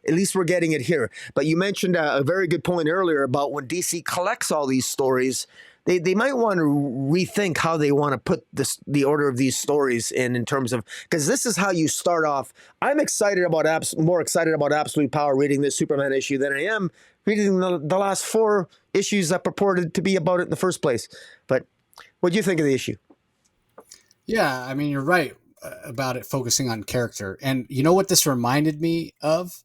It reminded me of the Green Lantern tie-in, the Jeremy Adams tie-in, where it covers the event. It covers how the event is affecting so many different characters, but focus on the characters, focus on the relationships. You mentioned that, how it's affecting Superman, how it's affecting Mercy, how it's affecting, Jim. I'm glad you mentioned at the end Jimmy and Siobhan, Silver Banshee. She's dealing with the loss of her powers. She's confiding in her boyfriend, like, I don't know who I am without my powers. I've been used to having them for so long. Like, that is a character moment. That is something that can affect you or what have you. I look at the Green Lantern issue and I look at this issue, and it reminds me so much of the incredible way Marv Wolfman and the other creators who were involved in the scripting and the writing and the plotting of Crisis on Infinite Earths, and how, we talk about it all the time, like that was not that it didn't have crossovers, but the main Spine series, 12 issues, and you got what you needed there. You mentioned it before, the main Absolute Power is only 4 issues. Some of the tie-ins or series are actually longer. It doesn't make sense. Like, what happened in Green Lantern, what happened in this Superman issue, it should be, in my mind, that's good stuff. It should be in the main book. Like, think back to the way 52 was done, right? Where it was a bunch of writers. Get them together and have it as a longer series or whatever. I get that supposedly doesn't sell. They want more number ones or whatever. And I, talked before about why you do tie-ins, because people picking up the regular series, you hope they read a little bit about Absolute Power and want to pick it up. But man, this is just so good. It's just so good. I really, really enjoyed it. You mentioned the Jamal Campbell art, how fantastic Zatanna looks. I love the characterization of Zatanna that Joshua Williamson gives us here. Like, I read this as Zatanna, and all I can think is, see, this is who Batman should be with. Forget about Catwoman. Zatanna's the character. Like, she's such a great character. I also, in this issue, I have never liked Mercy more than in this issue. Like, that scene where she apologizes to Superman. She wasn't able to save John Kent as much as she tried. I mean, she's out there. She has these new powers, and she's out there on the front lines doing what she can, and feels the impact. And through her, we as readers feel the impact of these characters losing their powers to the Mazo robots, being injured by the actions that Amanda Waller's directing, and we see it affecting her. And so then, she's kind of our surrogate. And you see Superman, fold her up in his arms and, hey, you're doing the best you can. Whatever, like that. That's a great moment. It's an emotional moment. It's a heartfelt moment. It adds context and emotionality to the story. But again, true to the character of Superman. Interesting, the evolution that Mercy's gone on.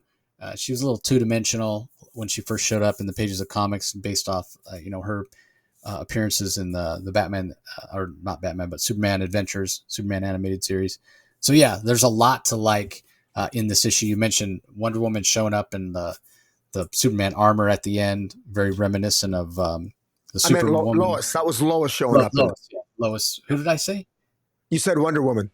Oh, Wonder Woman. Yeah, Lois. Sorry. Yeah, Wonder Woman. Not really in this. But yeah, Lois showing up in that armor reminded me a lot of the Superwoman series from Phil Jimenez from years ago. And then you mentioned the Fortress of Solitude, and you're surprised she hasn't taken out the Hero Network. We already know Amanda's going to lay siege to the Fortress of Solitude. Supposedly it's going to be destroyed. That's already been announced. Big thing they're promoting. So how that's all going to play out, I can't wait to find out. I can't wait to see. So it's like the last two. So Absolute Power #1 was good. First issue of Task Force 7, not good. The Wonder Woman tie-in, or then I guess Green Lantern tie-in was next, was good. Wonder Woman tie-in, not good. This good. So I guess what we can say about Absolute Power so far, it's been inconsistent. But it's almost like whatever the last story, Absolute Power tie-in, or whatever that I read, that's sort of the impression that I'm left with, right? Like, whatever the last thing. It's been a bit of a roller coaster. Right now we're at a peak. We're on an upswing because this Superman issue was good. So as long as they can keep making good issues, I think the hope that we had for the series to be really good, it can work. It can work. I'm still like this Superman issue got me excited about it again. Like the Wonder Woman issue, the Task Force 7 just had me filled with dread. Like, oh my God, where's this thing going to go? I sort of, maybe unfairly, credited the success and how well the Green Lantern issue worked with, like I credited that to Jeremy Adams because he's a fantastic writer. Joshua Williamson, he's written some stuff I really like. He's also written some stuff that I didn't think was very strong. So, I don't know. I don't know what to think about Absolute Power. Like, is it again, credit to Joshua Williamson for putting together a great issue? Is it credit to Jeremy Adams for putting together a great issue? Or can this event really, really work with strong issues? So I guess you just cross your fingers and you hope for strong issues to come. So I guess we'll see. But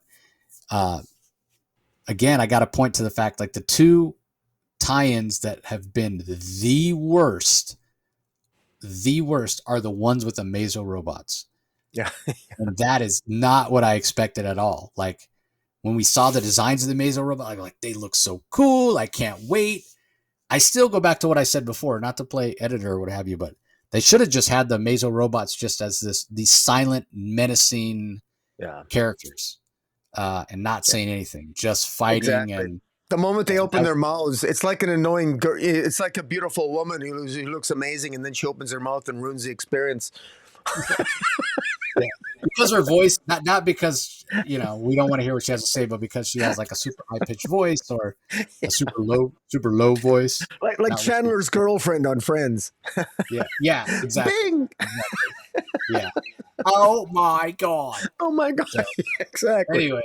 Anyway, yeah, fantastic issue. Yeah. Let's move on. Last book we're going to talk about in detail. Nightwing. What are we up to now? 116, written by Tom Taylor, Bruno Redondo on art, Fallen Grayson Part 3. Adriana Lucas handles the colors, Wes Abbott on letters. I really enjoyed this issue, right? Like I talked about it before, and Tom Taylor on an upswing as he's finishing up his last arc here for Nightwing. We saw last issue that Heartless framed Dick Grayson. The powers that be, they're not aware that Dick Grayson is Nightwing. The Bloodhaven Police Department, based on them finding Dick Grayson in a Heartless outfit, after he'd been drugged by the real Heartless, they think he's Heartless. And what is so interesting, like we didn't know about these connections, and just an amazing job of planning it out by Tom Taylor. There's a press conference. So, we know the police beat the crap out of him. He's in the hospital. He's handcuffed to the bed. And Maggie Sawyer, who's the newly appointed chief of police after the former corrupt chief of police, I think he killed himself, if I'm not mistaken. But she's given a press conference and the reporters are asking questions, and they're like, they won't say whether it's Dick Grayson, but they have a person of interest in custody, blah, blah, blah. But the reporters start asking questions, and they're saying, well, this person that Heartless killed has this connection to Dick Grayson. And this other person that Heartless killed has this connection and this connection and this connection.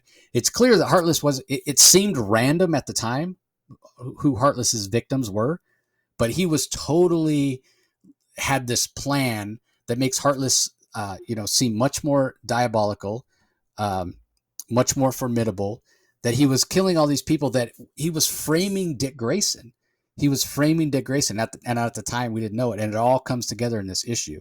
So Grayson has to escape from the hospital, which only makes him look more guilty. But he's like, yeah, the only way I'm going to be able to clear my name, because Heartless has done such a fantastic job of constructing this, and he knows I'm Dick Grayson. So the only way that I'm going to be able to clear my name, I can't tell everybody I'm Nightwing, because I don't want to put everybody else in danger.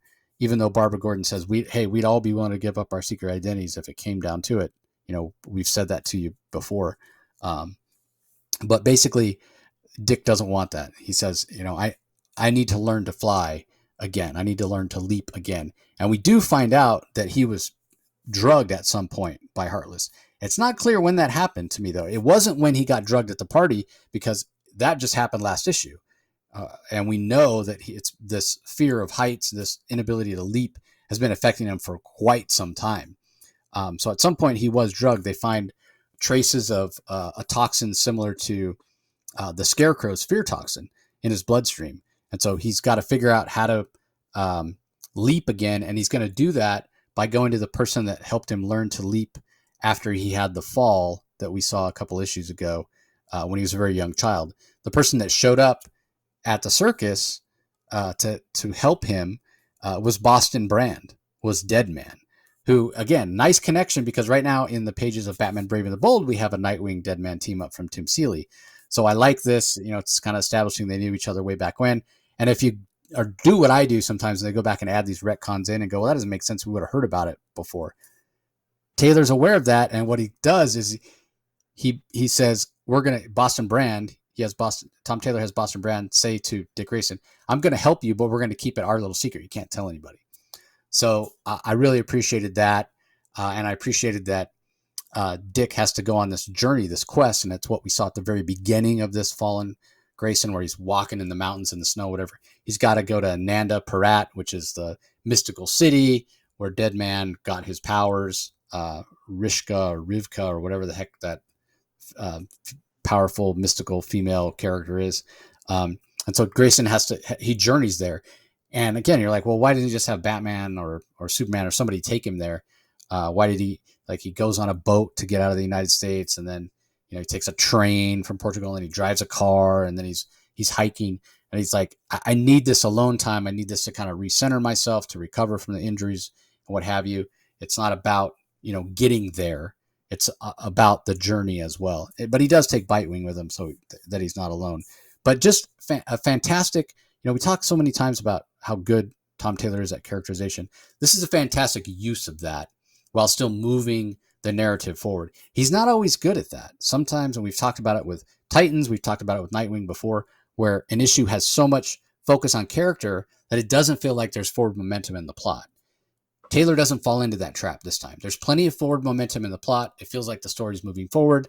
Again, I loved all the setup that came together with Heartless framing Dick Grayson, and then Dick Grayson meeting up with Boston Brand. He's like, hey, I'm going to need help again, and we'll see how that plays out in the next issue. But then to top it off, kind of at the end of the issue, Heartless shows up on various screens broadcasting in Bloodhaven and says, I'm Heartless. You know me by my other name, Dick Grayson. He's right out there saying he's Dick Grayson, and basically, throwing more evidence out there, or more dirt on the grave of Dick Grayson's reputation, if you will, and talks about how he's got kids held hostage, and you're not going to be able to come after me. And he talks about things that Dick Grayson did, like establishing the haven for kids, and makes it seem like he did that so he'd have access to these kids, and now he's holding them hostage, and he wants the Titans to leave Bloodhaven. And if not, then he's going to kill parents. He's already killed one, leaves it at a known location. And if the Titans don't leave, he's going to kill one person every hour. Just, this guy's diabolical. He didn't know, at no time did he seem this formidable. He seemed deranged and he seemed psychotic, but he didn't seem that he was planning out this far. Like, this is sort of genius level of villainy here. So I think he's going to be a good villain to have. But somebody is around for this long. I mean, he's been around the entire run of Tom Taylor's Nightwing run, which has gone on quite a couple of years now. So I don't always like when they take that long, but I'm glad it's wrapping up now. But then I would like to get others' take on him, see other writers use this character as well in the future, but give him a rest for a while because the guy's been around for 2 years. But because Dick is gone and Heartless is challenging Nightwing, knowing Heartless knows Dick Grayson's Nightwing. I don't know that he knows he's out of the city, but he's challenging him, and the issue finishes up with a fantastic moment with Bruce Wayne going, Bloodhaven needs a Nightwing. He's talking to Barbara Gordon. He's like, this is what Dick would do for me, and has done. We know when at the end of Final Crisis, when Bruce Wayne got zapped by the Omega Beams and got sent back in time, who, Battle for the Cowl, whatever, who eventually took over, who was the Batman when Bruce Wayne wasn't there, but Gotham needed a Batman? Dick Grayson. He stepped into into that identity. Well, now we see Bruce repaying that. He's going to be Nightwing. Fantastic art from Bruno Redondo as throughout the issue. Just absolute perfection from Bruno. I mean, don't get me wrong. they've done some innovative stuff, like that one issue where it's all just one long panel is fantastic as well. Different skill set there, but maybe other than that, which was a ton of work, this might be the best art that he's given us. Like the art in this, and it just felt like a big chunk of story. Like if I didn't know better, I'd be like, was this like a double-sized issue? We got so much happened, but no, it's just it's a regular 20-page comic. And you could look at it one of two ways, like, oh, that's great, this was a fantastic issue. Or you could be sort of cynical, glass half empty, and go, man, how do we get those issues with Tom Taylor where nothing happens when you can make this much happen in 20 pages? So yeah, this was absolutely fantastic. If every issue of Nightwing was up to this level, then it would probably be my favorite superhero title coming out, because this is just fantastic. So anyway, what did you think about it? Did you like it as much as I did? I did. I still think it took too long to get to this point, but I suppose the counterpoint to that is, well, a lot of the plot points in this issue maybe have a little bit more gravitas because it's taken as long as it has to get to this point. So it's kind of a double-edged sword, and you've alluded to that. Isn't it interesting that one of the original gangsters of Bloodhaven was Blockbuster, and Blockbuster was old school.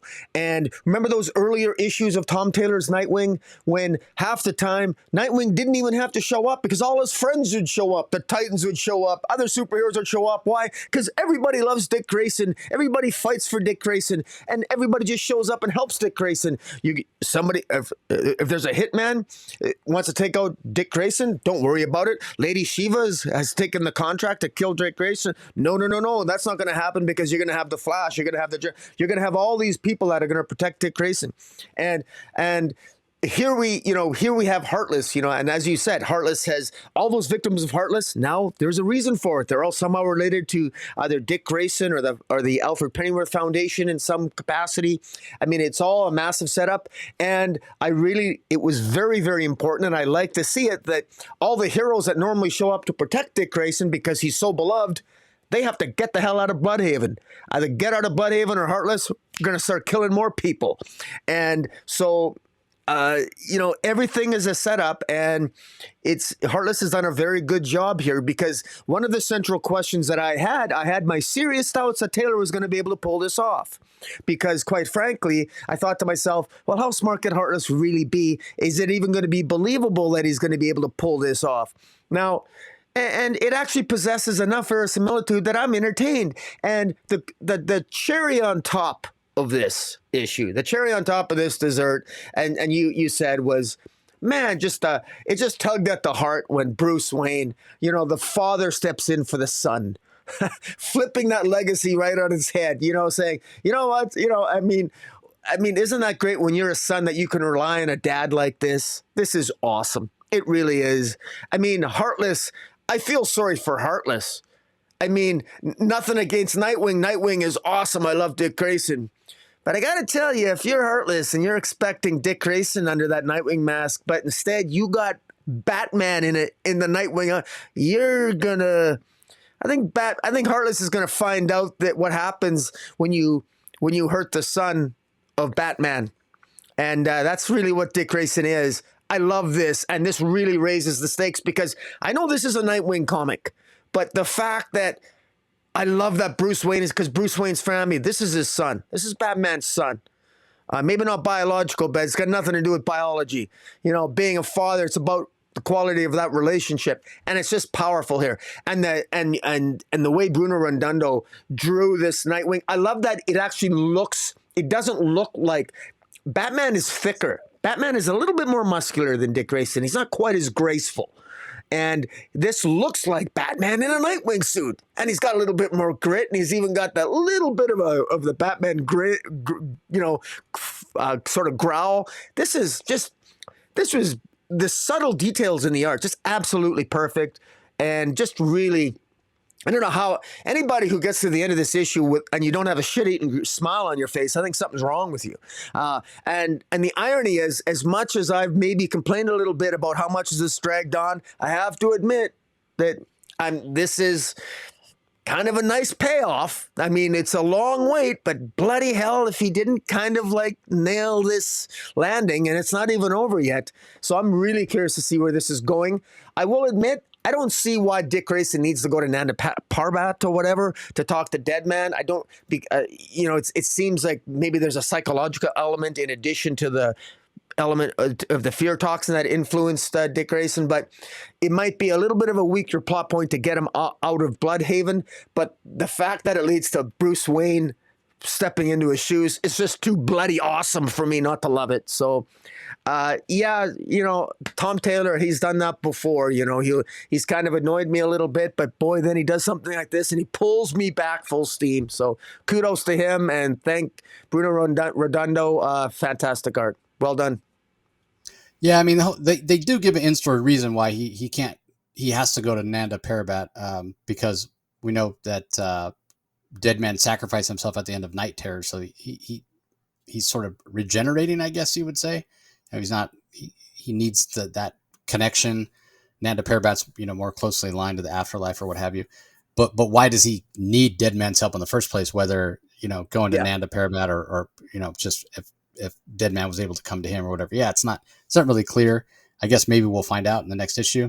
That pose, even though it does look, you're right, he's thicker. It very much does look like Batman as Nightwing, but the pose he's in is very much a Nightwing pose. I mean, that's how we've seen that pose. We've seen Dick Grayson in that pose, standing exactly like that many times in this run. So, yeah, really, really great job. And yeah. One of the things I do wonder about, though, like you mentioned, okay, Heartless, you opened a can of worms here and you didn't realize what you're up against. I think Nightwing fans would be super. What if Bruce goes to fight Heartless? This won't happen, but it would be kind of funny if he went to fight Heartless and just like beat him in like 2 or 3 pages. Just beat him and mask him, whatever. It would be like the most anticlimactic ending. Dick Grayson comes back. Hey, I can fight. I can leap. I'm all healed or whatever. No, I took care of it while you're gone, dude. Just kick back. Relax. But because your point is like, oh, Heartless, you don't know what you did. Now you're gonna have Batman on your ass. But you can't have. But can you really have that? I think it'll probably go the other way, where Heartless will somehow get the drop on Bruce, and he'll be captured. He'll be about to have his heart removed or something, and then Nightwing will come in and save the day, and it's going to be like totally tropey and cliched. But I mean, at the end of the day, the title in the book is Nightwing, so Dick Grayson has to be the hero. But I totally get what you're saying. It's like we've talked about how Heartless hasn't seemed like really like a high level villain up until now. Like this issue just raises his level like so high with when you see all the stuff he put in place, all the planning and whatever, and he was always pulling the strings. So it's leveled him up completely. Before this issue, if you had told me, okay, Batman's going to go after Heartless, I'm like, well, that's a 10-second fight. But yeah, I'm very curious to see how it's going to go, because it's as awesome as it is to see Bruce Wayne and know he's going to take over as Nightwing, at least for a little while. You can't have him win the day, because that would just make Nightwing fans so mad. You would be Wally Westing, if I could use that as a verb. Dick Grayson, right? Like Wally West DC always gives Wally West a short end of the stick, gets killed. He kills other people. He does shitty stuff. Man, Dick Grayson fans, because Dick Grayson is so beloved, not only by the fellow heroes and characters of DCU, but by the fan base. Like I think I've said this before on the podcast or on the show. Like my most downloaded episode ever of my podcast, the audio only feed, is the interview I did with Tim Seeley at that event I talked about earlier, when I talked about Joshua Williamson butchering the Carmine Di Giandomenico name. After the panel, then all the press, we went over to the DC booth and we had a chance to interview. And I've never done that. I did like 16 interviews that day. My voice was shot. But that interview I did with Tim Seeley, it was like a 15-minute interview talking about what we could expect in Nightwing, the Nightwing title in Rebirth. It's my most downloaded episode ever, which just shows just how many Nightwing fans are out there, how beloved they treat Nightwing and how they treat Dick Grayson. So, man, if Tom Taylor wanted to incur wrath, yeah, have Bruce Wayne be the one that defeats Heartless. They would, yeah. I mean, Tom Taylor already gets enough undeserved crap on the internet. He would get a lot of crap, and at the end of the day, I would say that would be deserved because this is a Nightwing title. If it was the Batman book, or some sort of team up book, Brave and the Bold, Batman Brave and the Bold, whatever, it'd be fine to have Batman defeat him. But you can't have Bruce Wayne defeat Heartless in a Nightwing book. So anyway, really great issue. Loved it. There, as I said, that's the last of the single issues that we're talking about. And that's actually all the single issues that are coming out this week. There aren't any Scooby-Doo or anything else this week, but there are some collections out this week, 4 of them. We have Superman by Kurt Busiek, book 1 hardcover, which collects a ton of Busiek's Superman work from Action Comics, Superman, Man of Steel, Superman Secret Identity, and World's Finest. It is 704 pages. It's $50. There's also The Human Target, Volume 2 trade paperback, which collects that Eisner winning series from Tom King, Greg Smallwood. That obviously it's Volume 2, so collects issues 7 through 12. Cannot recommend that highly enough. Probably the best artwork I've seen in a comic in a decade. We also have Harley Quinn, Black, White, and Redder, which that was such an inconsistent series. Some of the Harley Quinn stories were interesting, some less so. I think out of all of them, for all 6 issues, that Bruno Redondo Super Meta one was probably the best and my favorite. But anyway, if you're a big Harley Quinn fan, you should check that out.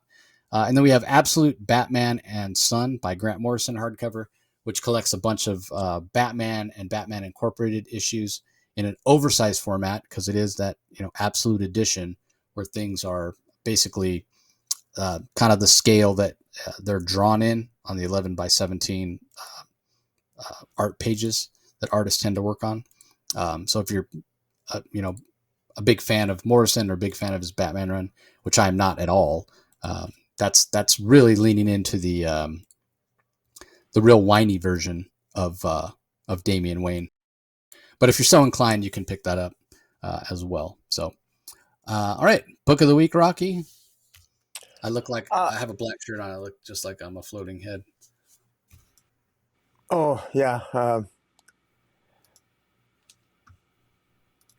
Yeah, my book of the week. It's not surprisingly, it's Nightwing. I mean, it was just too good. It was just too good. It was awesome. I think I sung its praises. The final page reveal of Bruce Wayne helping out his son. That's fantastic. It was a no-brainer. What about yourself? Yeah, I had a little bit of a tougher time. I did consider Nightwing, so I'm glad you picked it. I also considered Green Lantern War Journal because, again, like the legendary, the mythic world building of PKJ on display, as good as ever, as good as anything he's ever done, but balanced out with such a heartfelt moment with his mother and the emotion or whatever. But at the end of the day, Superman is my favorite character. So I got to go with Superman. Joshua Williamson knocked it out of the park. The Jamal Campbell art, getting to see all those relationships, the character first stuff, like you mentioned, from Lois, from actually Lena, which I didn't mention, the Lena and Lex Luthor moments when they're, back at LexCorp and it's still in disarray and there's rubble and all kinds of stuff from the Brainiac attack. Siobhan and Jimmy, Lois showing up in the Superman armor, the Mercy Superman moment, gorgeous Zatanna art rendering from Jamal Campbell. Like, yeah, it was a perfect Superman absolute power tie-in. I don't know how you do it better than that. Just like I think the Jeremy Adams Green Lantern last week was the perfect Green Lantern tie-in. That is how you do it. So yeah. I hope those that are a little newer to these events, that they're writing and haven't pulled it quite together as well, like take a cue from that. And I love Tom King. He's a friend. He's super talented or whatever. He himself talks about how he just doesn't work that well with others. And you kind of look at this Wonder Woman issue here, and yeah, you kind of go, yeah, it just doesn't, like, let him do his own thing. Just let him, because like I mentioned when I talked about the Wonder Woman issue, if you put that in the collection, like the tone is so wildly different from what he and Daniel Sampere have been doing the whole time. It just doesn't make any sense. So, just Superman is my pick, but I'm glad you picked Nightwing, and I'll give an honorable mention to Green Lantern War Journal. So, all right, well, that's gonna do it for this episode, everybody. Next week is San Diego Comic-Con. So I think Rocky and I will try to record the episode early because I'll actually be on the road at the time we normally would record it on Tuesday evening. But yeah, tons of DC news going to be coming out of San Diego Comic-Con. So be sure you're following the Comic Source on all our social medias. If you're curious about those social medias and what they are, you can go to the Comic Source, just search for the Comic Source on Twitter. A link to our link tree is there, and you can find Instagram and YouTube channel and all that other stuff. Or you can go to the YouTube channel. Just do a search for the Comic Source on YouTube. There's a link tree in the episode descriptions, episode notes as well. It's where we have interviews. We've been doing a ton of interviews lately. I'm so booked with interview people. Not only at San Diego Comic-Con am I going to be doing a ton of interviews, but I have all these publishers and creators reaching out that want to get stuff done before Comic-Con so we can promote what they're going to do at Comic-Con, or they just want to squeeze it in before Comic-Con. I've had to, I'm at my limit. Like I can't take any more. Like I'm having to turn people away, not turn away, but say, hey, I can't get to you before Comic-Con. We'll have to do it like the first week of August. Cause I'm like doing 2 interviews a day, like every day until I leave. It's insane. So anyway, if you want that content, do a search for the Comic Source on YouTube to check it out. Some of the interviews won't be released till later because they're going to be embargoed or what have you. But be sure to check that out. And if you want to listen to our audio only content, again, over 2,000 episodes before we started putting everything on YouTube, do a search for the Comic Source on your favorite podcasting app or platform. You'll find us there, and you can listen to all those interviews and all that back catalog. If you're checking us out on the audio only feed and you're curious to see the gorgeous art that Rocky and I talk about every week, you want to look at some of his past content, his reviews, what have you. You're going to look for him on YouTube. Comic Space Boom ! Is his channel. So just go there, subscribe, hit the notification bell, leave some comments on this video so we can talk about, hey, what was your book of the week? Did you think that Dark Knights Dark Knights of Steel Allwinter worked in black and white? Did it not? We'd love to get conversations going in the comments. So we really appreciate the support. And any last thoughts, Rocky? No, I continue to. I'm more excited about Nightwing than Absolute Power, but maybe that will change in the foreseeable future. And I'm looking forward to listen to a lot of your interviews and San Diego Comic-Con. I'm actually excited about potential news from San Diego from all the various independents and DC. So we shall see. I'm excited. Yeah, we got to get you out. I mean, San Diego truly is. I mean, I think New York Comic-Con may rival it in size. And New York Comic-Con definitely has a better artist alley than San Diego Comic-Con. But San Diego is still the Super Bowl of Comic-Cons. It's one giant party. Everybody's having fun. We definitely got to get you out one of these years at the con. So it'll happen. Anyway, that's going to do it, everybody. We appreciate you joining us as always, and we will talk to you next time. Catch you later. Epic show.